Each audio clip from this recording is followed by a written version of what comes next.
The summer I started at the Bellwether building, Memphis was in the middle of a heat that felt less like weather and more like a decision the city had made. A permanent one. The kind of heat that doesn't lift at night. It just waits in the pavement, in the brick, in the walls of old buildings, stored up from years of summers just like this one. I remember the walk from the parking garage. The sidewalk radiated through the soles of my shoes. The cicadas were already going, that long, winding drone that Memphis does in July, so constant you stop hearing it after a while. Or you think you do. The Bellwether was a 1924 building. You could feel the year in it, not unpleasantly, more the way you feel a century in a piece of furniture that still works perfectly. The facade was dark brick with pressed metal cornices and arched windows that caught the sun at angles that made you squint. Brass door handles, gone green at the edges. The kind of building that has already outlasted most of the people who ever worked inside it, and isn't finished yet. I pushed through the lobby doors, and the cold air hit me like stepping into a different season. The marble floors were dark and cool. The ceiling was high enough that sound did something odd up there, spreading out and losing itself before it came back down. A pressed tin ceiling painted ivory, gone slightly yellow with time. Overhead fans turned without urgency. The receptionist sat behind a wooden desk with a transom phone and a glass of sweet tea leaving a ring on a manila folder. She looked up. "First day?" She had a southern accent like something unhurried, the kind of voice that makes a question sound like an invitation to sit down. I said yes. She smiled and told me I'd get used to it. I looked around the lobby while she pulled up my paperwork.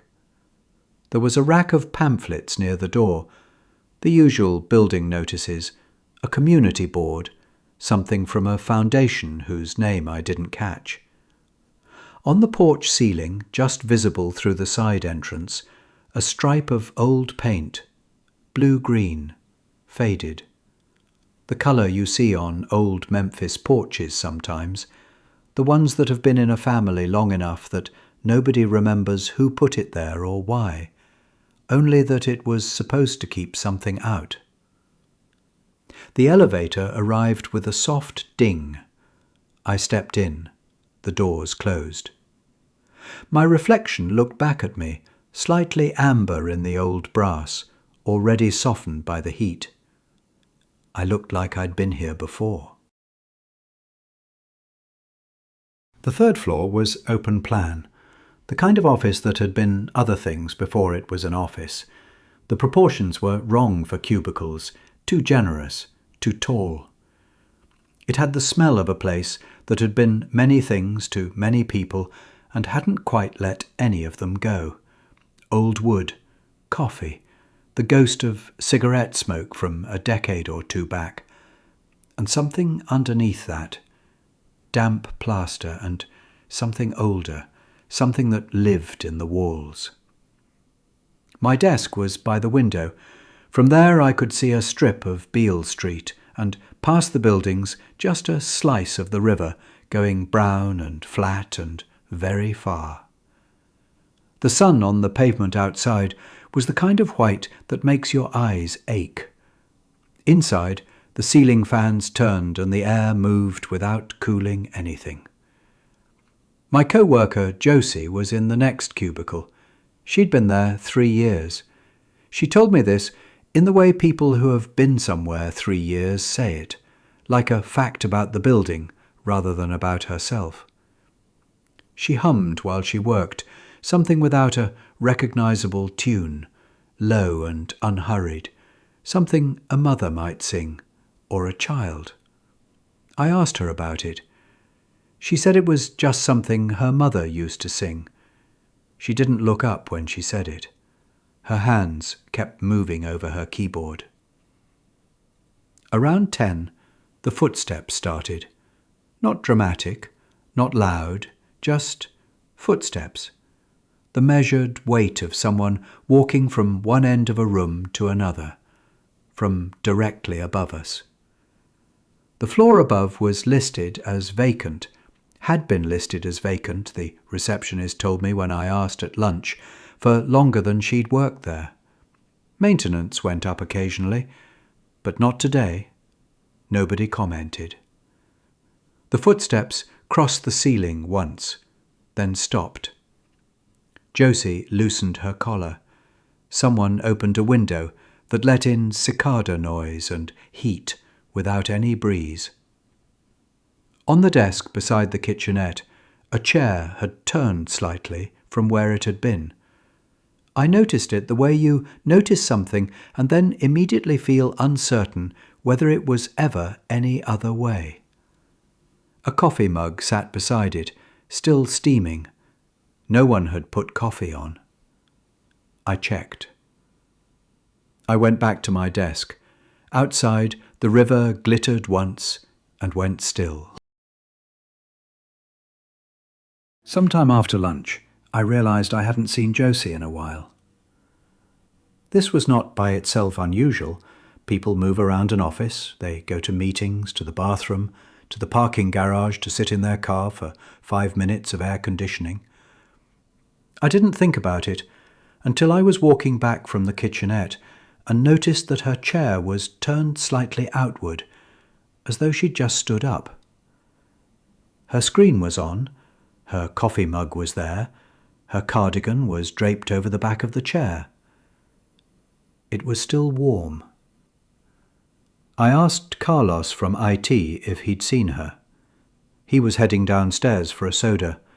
He said he hadn't, shrugged in the way people shrug when they're already thinking about something else, and left. The elevator doors closed. I stood in the hallway.